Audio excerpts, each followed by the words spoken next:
Monsieur le maire, l'opération de com intitulée La Biennale des villes en transition se déroule et nous tenons par la procédure des questions orales à exprimer le sentiment de nombreux Grenoblois meurtris que la municipalité consacre autant de moyens et de temps pour évoquer des questions qu'elle ne traite pas.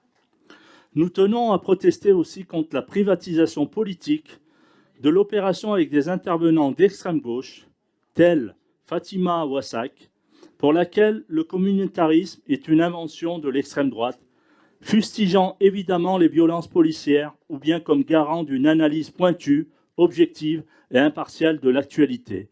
Guillaume Meurice, licencié de Radio France pour faute grave. L'argent public est dilapidé en faveur de votre idéologie, alors qu'un temps comme celui-là aurait pu être concentré sur les véritables problématiques de transition et de façon contradictoire. Mais vous ne voulez aucunement de débat, vous ne l'acceptez pas. Les Grenoblois ne s'y trompent pas, qui désertent l'opération. Vous avez d'ailleurs été interpellé publiquement par une femme à propos de la ville amie des aînés sur l'état des trottoirs, qui représente un vrai calvaire pour les personnes âgées et la mobilité réduite.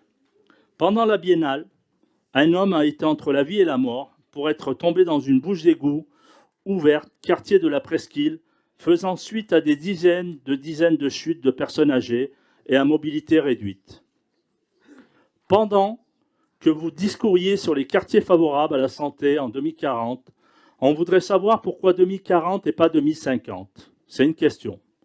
2 femmes âgées, filles d'une femme de 91 ans, clouée dans son lit au 12e étage de la tour du 5 rue du 140e RIA, a alerté sur les pannes récurrentes d'ascenseurs. Parfois, de longs week-ends ou ponts pendant lesquels elles ont du mal à lui apporter ce repas du midi et du soir, ce dont elles veulent s'acquitter consciencieusement. Pendant la Biennale des villes en transition favorable à la santé en 2040, les habitants du Prélude manifestent en décrivant l'état délabré de leur immeuble avec des infiltrations généralisées, moisissures, dans tous les logements mettant en péril la santé des locataires, avec un incendie au 2e étage lié à un problème électrique non géré à temps, ascenseur qui ne va pas jusqu'en haut, un bâtiment qui fuit tellement que certaines pièces du rez-de-chaussée où est installée la crèche municipale Lamarelle sont maintenant condamnées à cause des infiltrations qui menacent le plafond.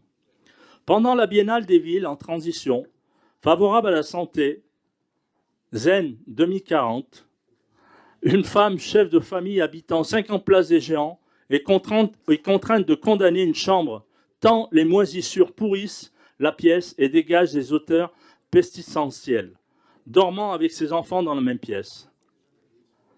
Dans le même immeuble vit une famille qui subit les mêmes nuisances au dernier étage.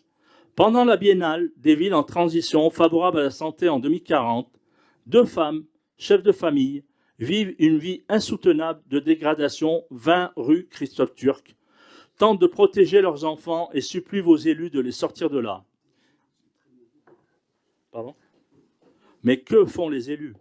Ces quelques exemples, piochés parmi tant d'autres, dans des immeubles qui sont gérés par des organismes présidés par des élus de votre groupe, démontrent que votre opération de com a pour seul objet de détourner l'attention de la réalité vécue par tant de familles, en particulier dans les quartiers populaires.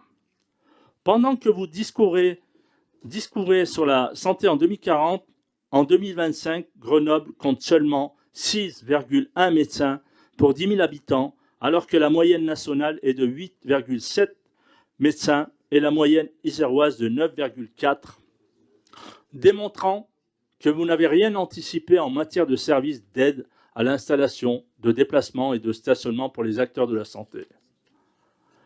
En conséquence, monsieur le maire, afin que les Grenoblois puissent juger de vos priorités, nous souhaiterions connaître le coût réel de l'opération biennale des villes en transition, mais tous les coûts, à savoir les coûts de fonctionnement avec les personnels dédiés à sa préparation et à son déroulement, celui des locaux, du coût des heures d'employés municipaux qui ont été payés sur leur temps de travail pour y assister, le coût publicitaire, etc., etc. Merci, monsieur le maire.